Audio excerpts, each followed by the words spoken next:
Sebab itu saya melihat, ini order lama, order baru.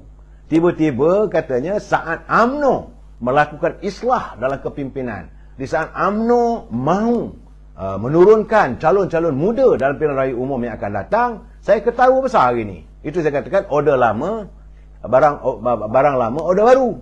Iaitu apabila beberapa orang tokoh politik UMNO Perlis, kabarnya lah, saya belum pasti lagi, dikatakan make a comeback ataupun akan kembali semula dalam kancah politik di Perlis dalam pilihan raya umum yang ke-15 nanti.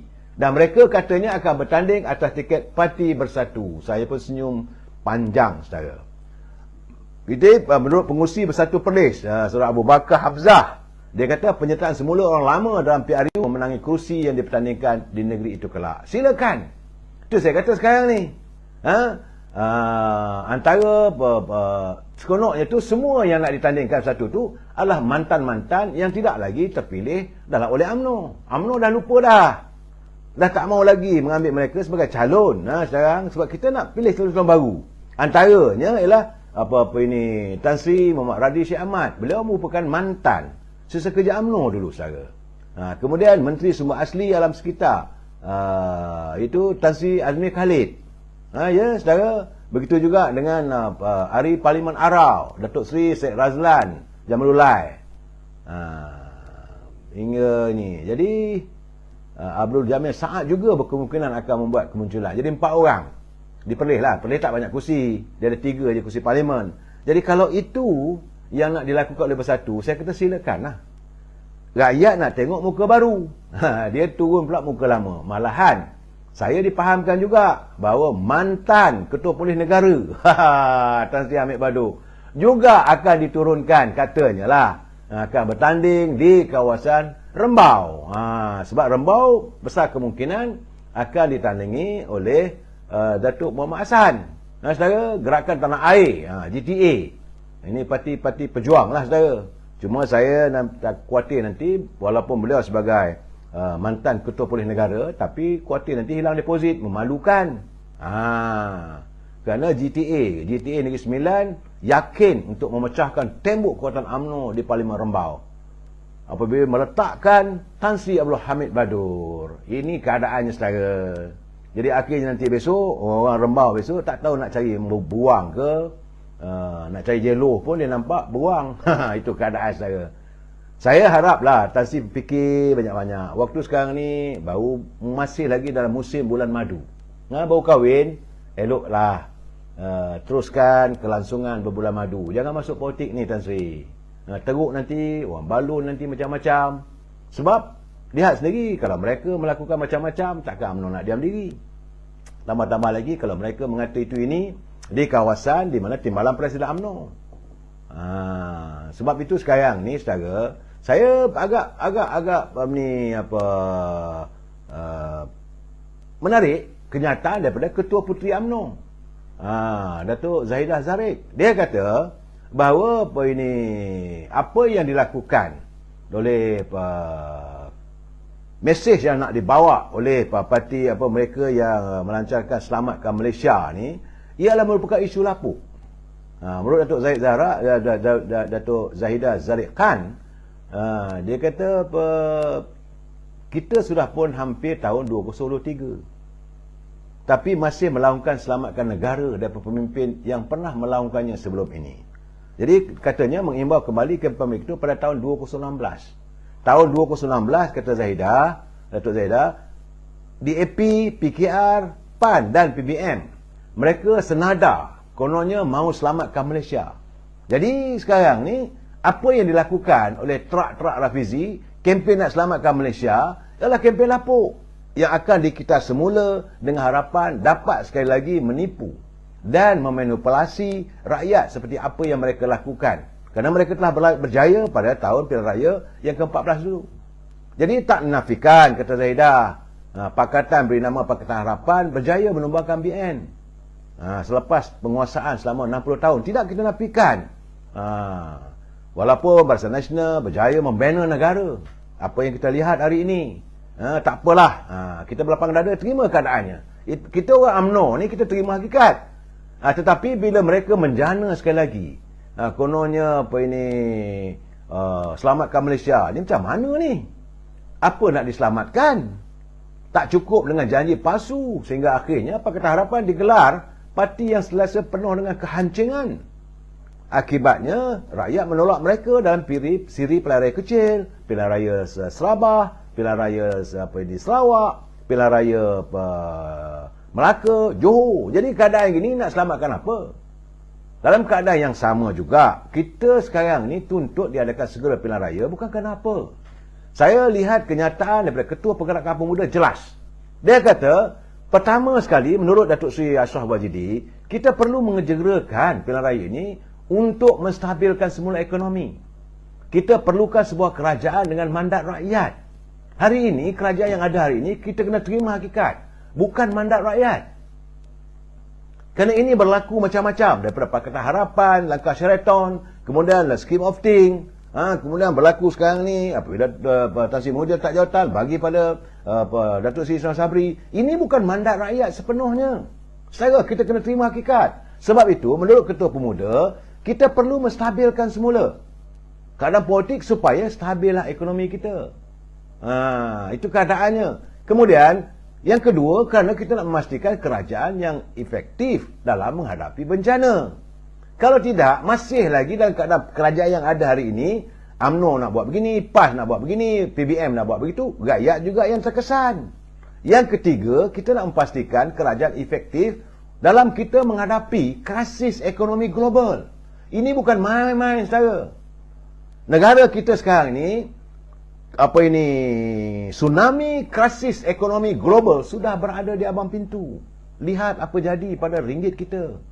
Sekarang ni RM4.62, nak jatuh 63, boleh jadi RM5 nanti. Saudara, bawa makanan macam mana? Dan paling penting, kata Ketua Pergerakan Pemuda, kita tidak mahu lagi tiada sabotaj dalam kerajaan. Dengarlah semalam, lantik dia sebagai Majlis Pemulihan Ekonomi, tapi sejauh mana Majlis Pemulihan Negara apa yang dipulihkan? Lalah kali dia put a blame ataupun menyalahkan kerajaan Datuk Seri Ismail Sabri.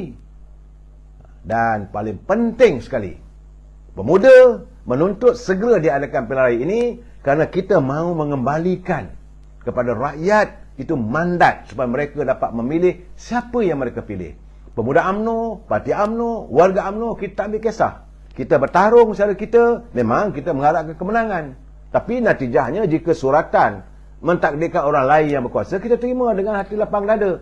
Tetapi asasnya kita mahu biarlah pemilihan kali ini, biarlah pimpinan negara, biarlah parti yang diberi kesempatan untuk kembali menterajui negara adalah parti yang dipilih oleh rakyat. Hari ini, saudara, saya dapatan saya bahawa permohonan semakan Datuk Seri Najib untuk membatalkan sabitan dan hukuman penjara dalam kes SRC telah pun ditetapkan pengurusannya pada 21 Oktober. Jadi kalau benda ini ditetapkan, sepatutnya Datuk Seri Najib boleh dibebaskan. Sebab saya dengar ada pula bahawa permohonan semakan Datuk Seri Najib untuk membatalkan sabitan dan hukuman penjara dalam kes rasuah SRC ditetapkan untuk pengurusan kes di hadapan Mahkamah Persekutuan pada 21 Oktober depan. Dan perkara ini dimaklumkan oleh Peguam Bela Utama bekas Perdana Menteri Tan Sri Muhammad Syafiq Abdullah kepada Mahkamah Tinggi Kuala Lumpur pagi ini. Pahaman saya, mungkin saya silap. Getinya, kalau begitu, sepatutnya dibebaskanlah dulu Datuk Seri Najib, biar dia balik rumah. Sekarang nak dikaji semula. Dalam waktu yang sama, saya, Peguam Negara, kabarnya masih belum menetapkan apa-apa perbicaraan berhubung rayuan penghakiman oleh pendakwa raya terhadap keputusan Hakim Mahkamah Tinggi Shah Alam hari Jumaat lalu. Tapi media sosial yang anti kepada kepimpinan UMNO terus menyerang. Bila ada saja, inilah masanya bahawa keadaan sekarang ni kritikal untuk Datuk Zahid. Tak ditentukan ada tak ada. Memang ada permintaan, tapi sama ada diluluskan, sama ada perbicaraannya. Malah kata yang bawanya bahawa peguam penawar raya Gopal Sri Ram nak ambil alih. Katanya, jadi saya haraplah nak laporlah yang betul. Saya melihat, saudara, saya cuba kita dengar, hayati, saudara, apa kata hakim yang menghakimkan kes Datuk Sri Zahid dalam perkara 171. Kalau saudara dapat dia punya kenyataan bertulis ataupun hujahan bertulis hakim, saudara, dia kata ini di para yang ke-171. Dia kata secara sepintas lalu saya mengingatkan diri sendiri bahawa saya telah memutuskan keputusan mahkamah ini setelah mempertimbangkan dan menilai dengan teliti keterangan yang dikemukakan oleh pendakwaan secara keseluruhan serta pengujahan kedua-dua pihak berulang kali. Saya sendiri pastinya telah mengelak daripada hari pertama untuk condong atau terpengaruh dengan sebarang komen orang ramai yang dibuat di luar kamar mahkamah. Dan sudah menjadi kewajipan saya untuk menegakkan keadilan tanpa pilih kasih dan rasa takut atau prejudis. Saya juga teringat akan kesucian sumpah saya sebagai hakim untuk memutuskan berdasarkan bukti dan mempertahankan perlembagaan persekutuan. Berdasarkan sebab-sebab dan analisa bukti dan undang-undang ini, kini telah tiba bagi saya untuk melafazkan penghakiman saya dalam kes ini. Saya dengan ini membebaskan dan melepaskan tertuduh daripada semua pertuduhan tanpa memanggil pembelaannya kerana pendakwaan gagal mengemukakan kes prima facie. Itu ketetapan yang dinyatakan oleh hakim. Jadi kita ni dah pemain media sosial ni nak petikai pasal apa, saudara? Saudara, hari ini juga waktu pembicaraan Dr. Najib, saudara, pasukan pembela telah mengemukakan yang orang duk berkata ya tak ya, betul tak betul. Hari ini pembela peguam Dr. Najib